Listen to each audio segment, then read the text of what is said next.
Obviously, the main reason for joining Red Rock's to drive sales and marketing. Absolutely, yeah. So, kind of, how can you explain again to the audience how you envisage doing that whilst keeping sort of the core values which you've touched on at the heart of the sales process? Well, I think a really important thing is telling these kinds of stories.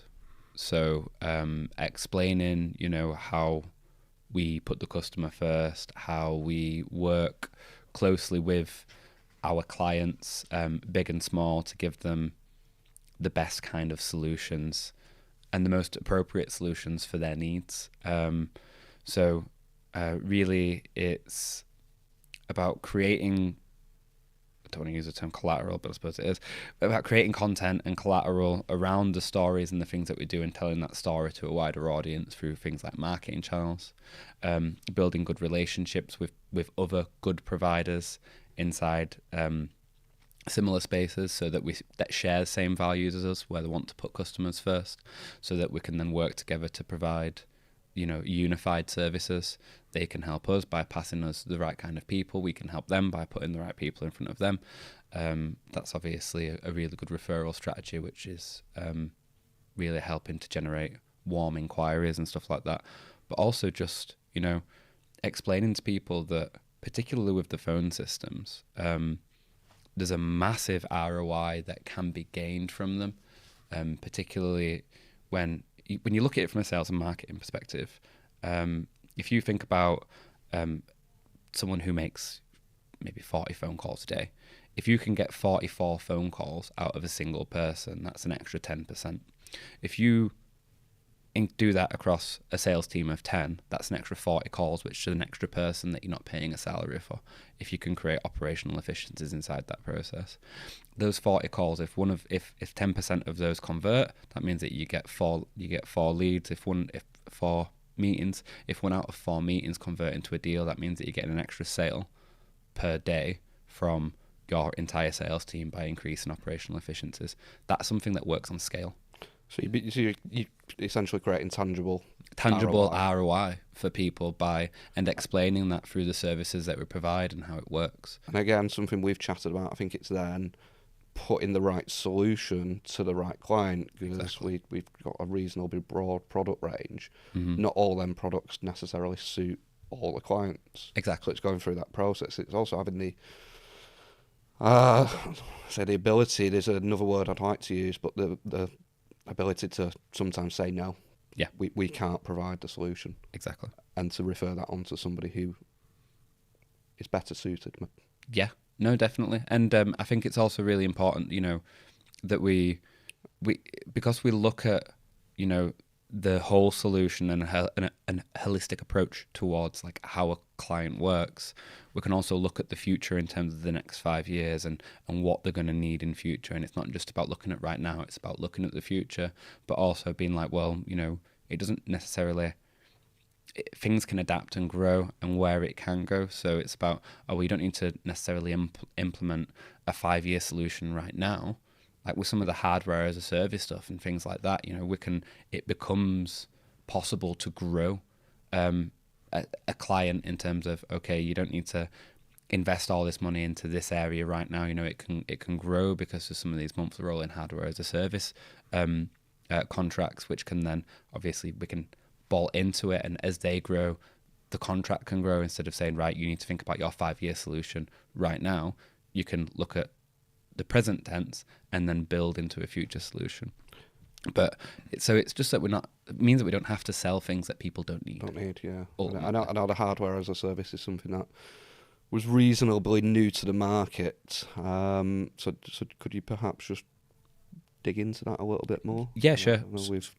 So hardware as a service, it's basically, if you imagine any kind of subscription, and as your usual subscription model works, it's exactly the same, but for hardware in itself. So let's just take a standard telephone in terms of inside an office. Instead of paying, a capital X budget for buying a phone, you would rent it from a provider from us for a certain amount a month. what that means is that you've got insurance, which is covered under that. So if anything happens to the device, it's covered not just under manufacturer's warranties, but absolutely anything.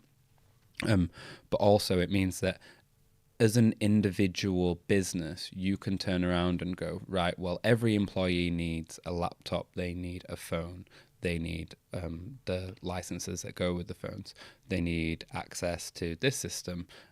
Okay, what does that employee cost overall in terms of the seats, just everything from a HR perspective? It's great for the bean counters, isn't it? It is fantastic for the bean counters, and it also makes it easier for HR to turn around and go, well, this person costs X each month, which means that it's also scalable, because when people come and leave, like they do inside a business, you can then turn around and go, oh, I've got 10 new employees. Oh, wait a minute.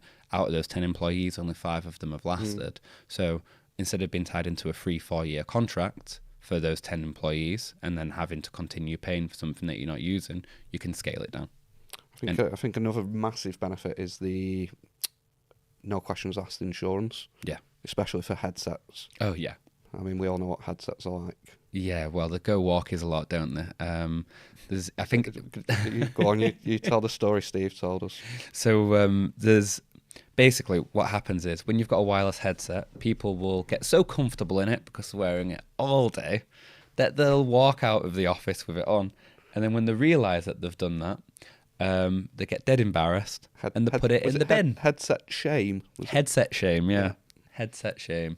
And apparently it's a thing. I can't say that I would be ashamed of it. I'd probably take the Michael out of myself when I got back into the office. But yeah, so what happens is these devices go missing from headset shame because they end up going in the bin. And they're actually, if that goes missing, it gets lost, something happens, gets broken, falls on a cup of tea, it is covered. Absolutely, particularly for headsets because they're so wireless and easy to lose and break and things like that. It's really good for people that take a lot of calls. People that walk out. People that walk out with headsets. So if you've got employees like that, give Jason a call. But moving on slightly, so I just want to touch on some work we've done recently with a company just over the road, Zentech. Yes. And strategic partnerships and how we see them developing and how we might be able to work with people going forward and cultivating them relationships and the benefits that we offer. Mm-hmm. Yeah, so this kind of touches to, it is a sales strategy or a sales and marketing strategy. And basically what we're doing is we're making friends. We're making friends that like us, but also that share our same values. And it's important that, so people like Zentech as an example, absolutely brilliant business. I've spoken to their clients and I know the people there, and so importantly, their clients have turned around and said good things about them. When we've gone out to see them, it was actually them that passed as the client, well, potential client based in Meltham, and said, "Can you help them out because they're having some problems?" I think it's important we complement one another, don't we? Yes, they work in elements of IT that we don't. Exactly. So there's basically their services and our services complement each other incredibly well. And this is the kind of partnership that we need to build with people, because at the end of the day, when they find out about something and they've got someone who has a requirement, they want to pass them on to someone who is, one, going to do a very good job, two, they can trust because they know that they're going to do a good job, and three, isn't going to steal their business, but also is going to be able to provide, that quality of service and say good things about them. And when we pass people on because, it comes down to it and someone's like, we trust you guys, you look after us phone systems, you look after us technology, you're our go-to guys for tech. And that happens quite often inside our clients. They don't go, we want some new laptops. And we go, oh, we don't do laptops. So what do we do? Do we just kind of leave them in the lurch? Do we let them go and find someone and then find out that they provide telephony services, or do they let them go find someone and find out that they end up getting a bad service? We don't want that to happen. So if we know people that are good, that don't provide conflicting services, then it's only in our interest and their interest and in our client's interest to put everyone together. It's win-win, isn't it? Exactly. Win-win-win. And for any potential partners, what would the process be for? Just give us a call. Just give us a call on. Give us a call. Keep it simple. Yeah, keep it simple. Just let's have a conversation, talk about what we do, talk about what you do. Let's get to know each other. Let's understand, really, the important thing is, who do we currently work with? What kind of service do you provide? What's your specialty? What's your unique area? And how can we work together to help each other grow, really? And that's the conversation that we'll have. So if you want to just email me, Jason Yeoman at Red Rock Communications, .co.uk, then I'm joking. Just give me a call. He's not. I am very busy this week, so give me a call next week. Excellent. Right. Thank you, Jason. Okay. Any final words from No, you, Mr. no, James? all good. Wrapped up. We need to decide where we're going for lunch, really, don't we? From one employee of the month. We're straight to a meeting, mate. Ah, right, okay. Yeah, the one you booked in.